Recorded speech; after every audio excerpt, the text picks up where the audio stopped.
Hi guys! Magandang tanghali guys. Welcome to my channel. Today, magluluto tayo ng special tinulang manok. Papakita ko sa inyo yung aking lulutuin na special na tinulang manok. Ito guys, naka-prepare na siya para iluluto na natin. So, bago ang lahat, ay aking muna ipapakita sa inyo kung ano-ano mga ingredients upang pasarapin natin yung ating tinulang manok guys. Narito ang aking nakahanda ng lulutuin guys. So bago ang lahat, have a great day. So ito na ang aking lulutuin na tinulang manok guys. Ito yung sinasabi ko na papasarapin natin ang ating tinulang manok guys. So ito na, mayroon akong hugas bigas. Ayan, hugas bigas guys. Ayan yung aking malinis na manok. Ayan. Ayan, lalagyan natin ng paa, ilang perasong paa ng manok, at saka lalagyan natin ng atay. Malinis na lahat yan guys. So, ito naman yung aking maraming dahon ng sili. Ayan. So, ito naman din ang aking papaya nakagayat na, sibuyas nakagayat na, luya, at saka bawang. So, handa na guys. Pwede na tayo magluto. Papakita ko sa inyo guys, okay? Oops, ayan, mainit na yung mantika, guys. Oops, tumatalsik-talsik. Lagyan natin yung una, yung bawang.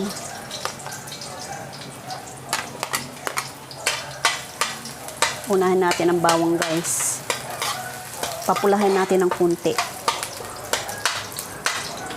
Ayan, medyo tumagtagilid yung aking cellphone, guys. Ayusin natin. Ayun. Okay, kita na yung beauty ko.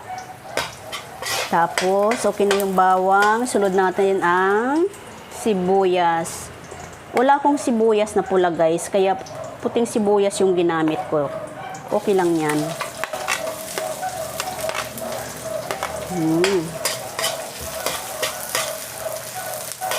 Marami akong luya na ginayat guys. Mainam to guys eh. Kasi meron akong isang anak na masakit daw ang kanyang lalamunan. Pahihigupin ko siya ng sabaw. Kaya marami akong ginayat na luya. Ayan. Napakabango talaga ng ating ginigisang guys, ingredients, sibuyas, bawang, luya. Ayan. Perfect na perfect ito sa tinulang manok guys. So atin ang ilalagay yung unahin natin yung paa ng manok. Kasi kailangan talaga malambot ang ating paa ng manok guys. Ayan.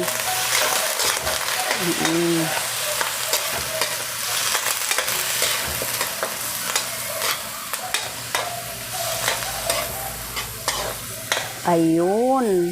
Tapos isunod natin yung ating manok na ginayat. Perfect. Perfect na perfect talaga ang ating tinulang manok ngayong araw. Napakasarap nitong sabaw. Ayan. Ating muna isang kutsa ng kaunti. Tapos, isusunod natin yung atay na nagpapasarap sa ating tinulang manok. Ayan, ayan, ayan, ayan. Daming atay. Ayan guys. Alam mo maganda tong atay guys kasi yung binili ko fresh na fresh guys. Huwag kayong mamili ng atay na sa akala mo madudurog na sa katagalan. Ito okay to guys. So, dahil sinangkot sa natin ang lahat, paa ng manok, atay at saka yung manok na hiniwa na, tatakpan muna natin para lumabas yung kanyang tubig. Okay? Ayan guys. Okay na to guys. Lumabas na yung kanyang tubig at saka ayan, mauubusan na siya ng tubig. Lumabas na talaga yung katas niya. Ayan. So, ilalagay natin yung ating chicken cubes. Ayan. Ilalagay tayo ng paminta. Okay. Saka maglalagay tayo ng kunting asin. Kunti lang guys. Saka na tayo magdagdag kung ang ating tinulang manok ay yung sabaw niya ay matabang. No?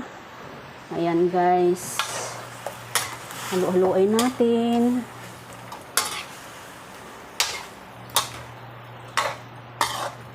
Okay na guys. Tapos, ilagay natin yung ating sabaw ng bigas. So, wow, ka-perfect naman ito. So, sa sabaw ng bigas guys, mayroon siyang kunting parang parang arena baga. Ayan. Oh, okay. So, alright. Tapos, ilalagay na natin ng papayang ginayat. Sabay-sabay na. Ayan, guys. Perfect na yan. Ayan na, guys. Kulong-kulo na. Tingnan natin yung papaya natin kung malambot na. Na pwede na natin ilagay yung ating dahon, sili. Pwede na ba? Tingnan natin. Mukhang hindi pa pwede.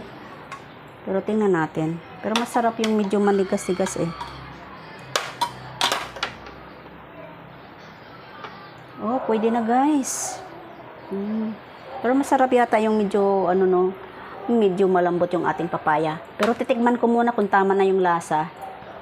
Para hindi na tayo magdadagdag ng asin. Wow, perfect guys. Sarap. Hindi na tayo magdadagdag ng asin. Wala itong patis guys. Asin lang yung nilagay ko at saka chicken cubes. So atin nang ilalagay yung ating dahon na silip. At saka okay na yung lambot ng ating papaya. So that's it guys. Ayan. Sarap talaga ng sabaw nito.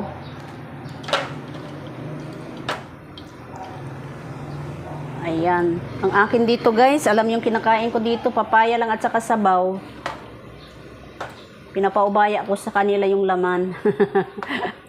Alam naman tayo mga may edad, senior citizen na, bawal-bawal na yung mga karne-karne. Diet-diet na.